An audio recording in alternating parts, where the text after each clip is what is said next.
السلام علیکم ورحمۃ اللہ وبرکاتہ، نحمدہ ونصلی علی رسولہ الکریم، اما بعد فاعوذ باللہ من الشیطان الرجیم، بسم اللہ الرحمن الرحیم، رب اشرح لی صدری ویسر لی امری واحلل عقدۃ من لسانی یفقہوا قولی۔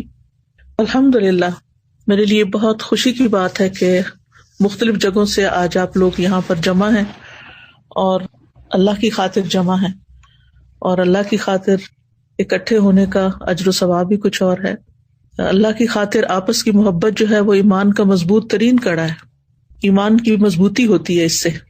جب لوگ اللہ کی خاطر ایک دوسرے سے تعلق رکھتے ہیں، ایک دوسرے سے محبت کرتے ہیں، ایک دوسرے کو وزٹ کرتے ہیں، ایک دوسرے کی کیئر کرتے ہیں، ایک دوسرے کے ساتھ خیر کے کاموں پہ جمع ہوتے ہیں، ایک دوسرے پہ خرچ کرتے ہیں، تو اللہ تعالیٰ سے دعا ہے کہ اللہ تعالیٰ ہمارے سارے کاموں کو اپنے لیے خالص کر لے اور اپنی محبت کی خاطر کرنے کی توفیق دے، اپنی ہی خاطر کرنے کی توفیق دے، اور اس محبت کا جو لطف ہے وہ ہمیں دنیا میں بھی عطا کرے، اور اس کی جو مٹھاس ہے وہ ہمیں آخرت میں بھی عطا کرے، اور ہمیں اپنے چہرے کا دیدار نصیب فرمائے، اور اپنے عرش کے سائے تلے ہمیں سب کو جمع کرے۔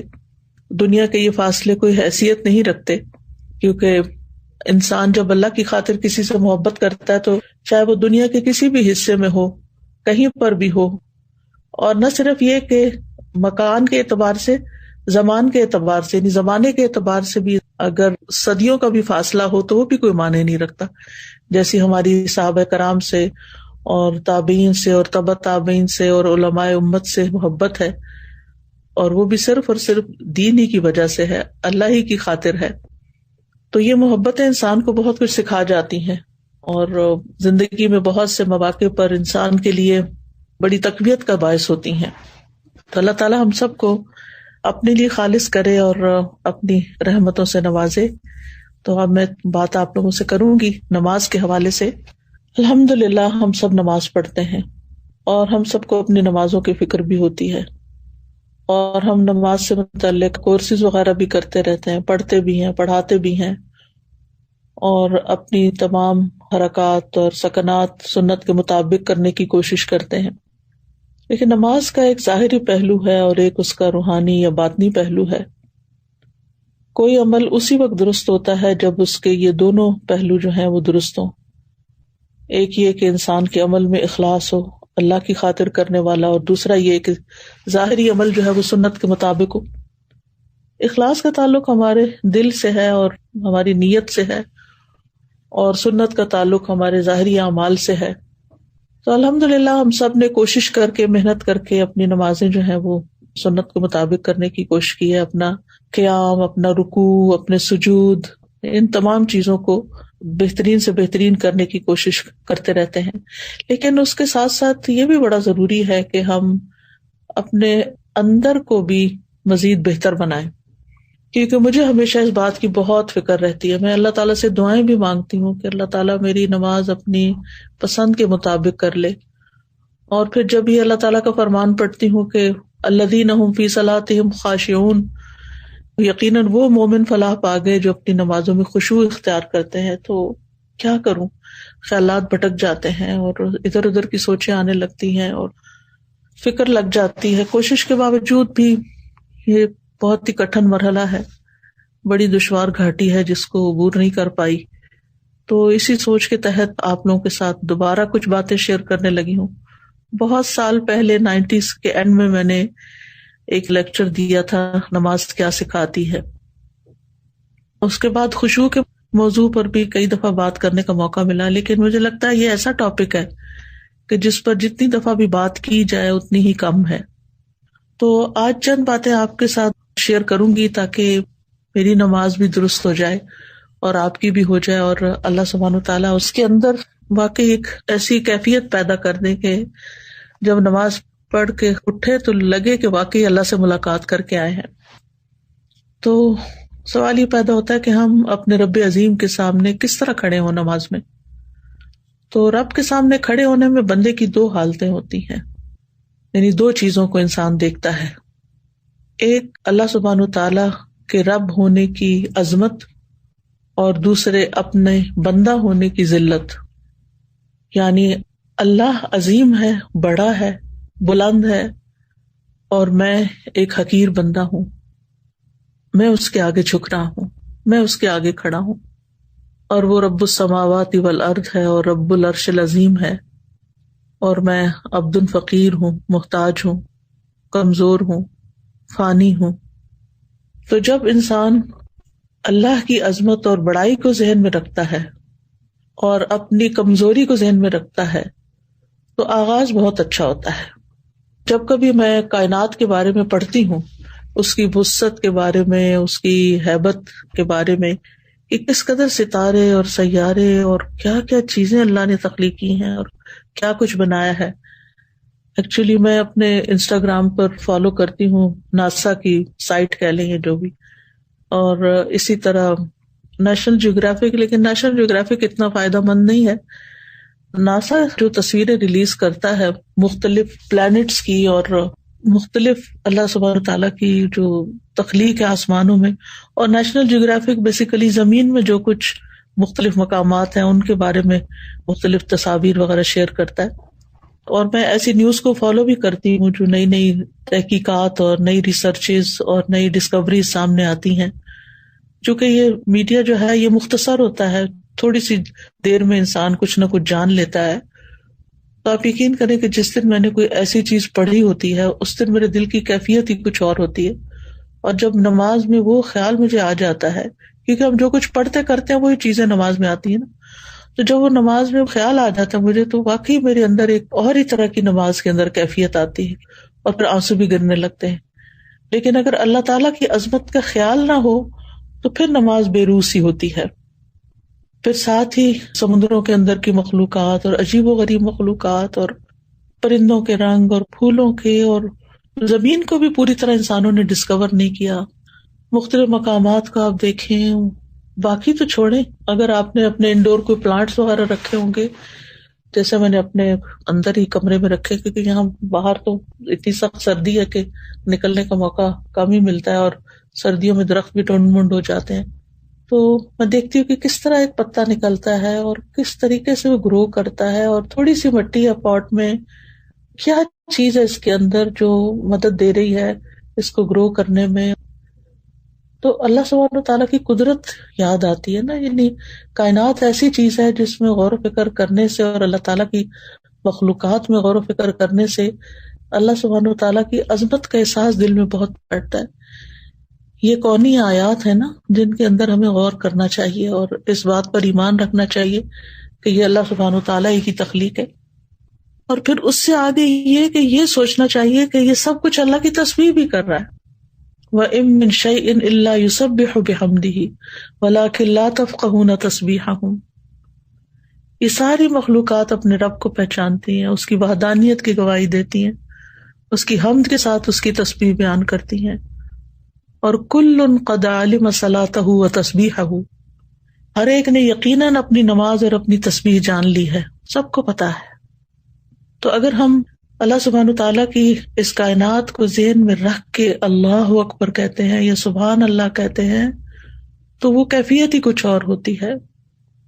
اللہ سبحانہ تعالیٰ اپنی مخلوقات کی مشابہت سے پاک ہے، اور ہماری عقل اللہ کی عظمت کا احاطہ نہیں کر سکتی اور نہ ہی اس کے علم کا. وَلَا يُحِيطُونَ بِشَيْءٍ مِّنْ عِلْمِهِ إِلَّا بِمَا شَاءَ. اور احسان کے درجے میں نماز پڑھنا ایسا ہے نا کہ جیسے آپ اللہ تعالیٰ کو دیکھ رہے ہوں. ہم دیکھ تو نہیں سکتے لیکن ایک احساس ہی ہے نا یہ، ورنہ وہ تو ہمیں دیکھ ہی رہا ہے. اور پھر اس بات کو بھی ہمیں سوچنا چاہیے کہ اللہ سبحانہ تعالیٰ اس بات سے بڑا ہے کہ مخلوقات اس کا حق ادا کرے. ہم اس کا حق ادا نہیں کر سکتے، ہماری عقل، ہمارا خیال اس کا ادراک نہیں کر سکتی. لا تدرکہ الابصار وہو یدرک الابصار. آنکھیں، نگاہیں اس کو نہیں پا سکتی، ہمارے دل کی نگاہیں بھی نہیں پا سکتی، اور وہ ہمیں دیکھ سکتا ہے ہر حال میں کہ ہم کیسے کھڑے ہیں. تو بہرحال ہم ہیں تو اس بات سے قاصر کہ ہم اللہ کی بڑائی کا صحیح معنوں میں حق ادا کریں اور احساس کریں. لیکن یہ ہے کہ بہرحال کوشش ہی ہے، اور اللہ سبحانہ تعالیٰ ہر شرک سے پاک ہے، ہر شریک سے پاک ہے، اور سب سے بڑا ہے. تو جب نماز شروع کریں اور اللہ اکبر کہیں تو بس ساری مخلوق نیچے اور اللہ سب سے بڑا، سب چھوٹے اور اللہ ہی بڑا. پھر اس کے بعد سبحانک اللہم و بحمدک و تبارک اسمک و تعالی جدک و لا الہ غیرک. پاک ہے تو اے اللہ اپنی حمد کے ساتھ، تیرا نام بڑی برکت والا ہے، تیری شان بہت بلند ہے، تیرے سوا کوئی معبود نہیں ہے. پھر جب سورۃ الفاتحہ پڑھیں تو پھر اللہ سبحانہ و تعالیٰ کی صفات پر غور کریں. بسم اللہ الرحمن الرحیم سے لے کر وللضالین آمین تک. جب ہم کہیں کہ الحمد للہ رب العالمین تو پھر عالمین کا ذہن میں خیال جائے کہ ان سارے جہانوں اور ساری مخلوقات کو پیدا کرنے والا اللہ ہے، پالنے والا اللہ ہے، ان کی تدبیر کرنے والا اللہ ہے. پھر الرحمن الرحیم پڑھیں تو اللہ تعالیٰ کے فضل اور رحمت کو سوچیں. مالک یوم الدین کہیں تو قیامت کے دن کو یاد کریں اور پھر وہاں جو اللہ سبحانہ تعالیٰ کا جلال ہوگا اور عظمت ہوگی اس کو محسوس کریں. پھر صراط الذین انعمت علیہم غیر المغضوب علیہم ولا الضالین، یہ جب پڑھیں تو انعام یافتہ لوگوں اور جو مغضوب علیہم ہیں، فاسق ہیں، گمراہ ہیں، ان لوگوں کے درجات کو دیکھیں کہ منافقین فی الدرک الاسفل من النار ہوں گے اور انعمت علیہم جو ہیں وہ قیامت کے دن جنتوں میں الفردوس الاعلیٰ میں ہوں گے. ایک کہاں اور دوسرا کہاں، اتنا درجوں میں فرق ہو جائے گا اگر ہم انعام یافتہ لوگوں کے راستے پہ چلیں گے اور نفاق سے بچیں گے، کفر سے بچیں گے، شرک سے بچیں گے. تو یہ مرتبے جاننا بھی بڑا ضروری ہے کہ کس طرح کچھ لوگ جہنم کے نچلے گڑھوں میں ہوں گے اور کچھ اتنے عظیم جگہوں پر ہوں گے. پھر اس کے بعد اللہ اکبر کہہ کے جب ہم رکوع میں جاتے ہیں تو پھر اللہ سبحانہ تعالیٰ کی عظمت کا احساس دل میں لائیں. سبحان ربی العظیم، سبحان ربی العظیم، سبحان ربی العظیم. کہ زمین اور آسمان میں جو کچھ ہے ان کے سب خزانے اور آسمانوں اور زمین کے لشکر اور مخلوقات سب اللہ العظیم ہی کی ہیں. پھر اس کے بعد سمع اللہ لمن حمدہ، اللہ تعالیٰ کی تعریف. اور پھر دوبارہ جب سجدے میں جائیں تو اللہ تعالیٰ کی صفت علو جو ہے کہ اللہ تعالیٰ بلند ہے، بہت بلند. سبحان ربی الاعلیٰ کہتے ہوئے اس کی بلندی کو ذہن میں لائیں اور اپنی پستی کو کہ ہم نے اپنا سر اور اپنا ناک جو ہے زمین پہ رکھ دیا ہے اور اصل بڑائی تو اللہ ہی کے لیے ہے، اصل بلندی تو اللہ ہی کے لیے ہے. ہم تو کمزور انسان ہیں. جب اس احساس کے ساتھ انسان نماز پڑھتا ہے تو پھر انسان کے اندر سے تکبر بھی نکلتا ہے اور یہ نکلنا بڑا ضروری ہے. جب تک انسان اپنے آپ کو بڑی چیز سمجھتا رہتا ہے تو پھر انسان کے ریلیشن شپ نہ تو اللہ تعالیٰ کے ساتھ درست ہوتا ہے اور نہ بندوں کے ساتھ درست ہوتا ہے. تو بہت ضروری ہے کہ ہم اللہ کی بڑائی دل میں پیدا کریں. جس دل میں اللہ کی بڑائی پیدا ہو جاتی ہے پھر وہ دنیا کی حقیر چیزوں سے متاثر نہیں ہوتا. دنیا کی کامیابیوں سے بھی اس کے دل میں کوئی بہت بڑی حسرتیں پیدا نہیں ہوتی کہ فلاں تو اتنا آگے چلا گیا دنیا میں اور میں پیچھے رہ گیا. کیونکہ اس کو پتا ہوتا ہے کہ میرے رب نے جو کچھ بنایا ہے آخرت میں ہمارے لیے، ہم سب کے لیے، وہ کہیں بڑا ہے اس دنیا کے حطام سے. پھر یہ کہ سجدے میں اللہ کے قرب کو محسوس کریں. رسول اللہ صلی اللہ علیہ وسلم نے فرمایا سجدہ کرتے ہوئے بندہ اپنے رب کے سب سے زیادہ قریب ہوتا ہے. یعنی اتنا نیچے ہوتے ہوئے اور اتنے چھوٹے ہوتے ہوئے پھر اتنا اللہ تعالیٰ قرب عطا کرتا ہے. سبحان اللہ، یعنی کتنی محبت اللہ کی دل میں پیدا ہو جاتی ہے. اور پھر اس وقت دعائیں کرنی چاہیے. نبی صلی اللہ علیہ وسلم نے فرمایا فَأَكْثِرُ الدُّعَاء، یعنی سجدوں میں کثرت سے دعا کیا کرو. پھر اسی طرح دوسری رکعت اور پھر تشہد میں اپنے گھٹنے زمین پہ رکھ کے انسان جب بیٹھتا ہے عاجزی کے ساتھ تو بہت بڑے بادشاہ کے سامنے ہم بیٹھے ہوتے ہیں. آپ دیکھیں کہ پہلے زمانے میں استاد کے سامنے بیٹھنے کا بھی یہی طریقہ ہوتا تھا. جیسے جبریل علیہ السلام نبی صلی اللہ علیہ وسلم کے سامنے گھٹنے رکھ کے بیٹھے زمین پر، یہ ادب کا بیٹھنا ہوتا ہے. دنیاوی بادشاہوں کی یہ عادت رہی ہے کہ جب انہیں مختلف تحائف دیے جاتے ہیں یا ان کی تعریف کی جاتی ہے تو ان کے سامنے اسی طرح بیٹھا جاتا ہے اور بہت عاجزی کے ساتھ. تو اللہ رب العالمین جو ہے وہ تو سب سے زیادہ اس بات کا حقدار ہے کہ ہم اس کے لیے تحائف پیش کریں اور اس سے دعائیں کریں اور اس کی تعریف کریں. تو التحیات میں آپ دیکھیں کہ التحیات للہ والصلوات والطیبات اسی لیے تو پڑھتے ہیں. اور پھر اس کے بعد درود شریف پڑھتے ہیں, نبی صلی اللہ علیہ وسلم کے لیے دعا کرتے ہیں, پھر عباد اللہ الصالحین پہ سلام بھیجتے ہیں, اور پھر اپنی آخر میں دعائیں مانگتے ہیں. وہ دعاؤں کی قبولیت کا وقت ہوتا ہے جب ہم سارے ریچول ادا کر چکے ہوتے ہیں سلام پھیرنے سے پہلے, اور پھر جب انسان سلام پھیرتا ہے تو دوبارہ دنیا میں آ رہا ہوتا ہے ایک طرح سے اللہ سے ملاقات کر کے. اور پھر اس کے اندر ایک حسرت بھی آتی ہے کہ کاش یہ نماز لمبی ہو جاتی, کاش یہ ملاقات لمبی ہو جاتی, کیونکہ انسان اگر اللہ تعالیٰ سے محبت کرتا ہے تو پھر اس کو جلدی نماز پڑھنے کی فکر نہیں ہوتی. یہ جو ہم جلد بازی کرتے ہیں نا, جیسے قید میں کسی نے باندھ دیا ہو اور پھر اٹھ جاتے ہیں ایک دم سلام پھیر کے. بعض لوگ تو جیسے بچے کر رہے ہوتے ہیں کہ ابھی لیفٹ سائڈ پہ وہ موڑ رہے ہوتے ہیں تو اپنے گھٹنے اٹھا لیتے ہیں اور کھڑے ہونے بھی شروع کر دیتے ہیں. تو اس وقت انسان کو پھر اللہ اکبر کہہ کے, استغفر اللہ کہہ کے, کیونکہ پتہ نہیں کیسی نماز پڑھی کیسی نہیں پڑھی.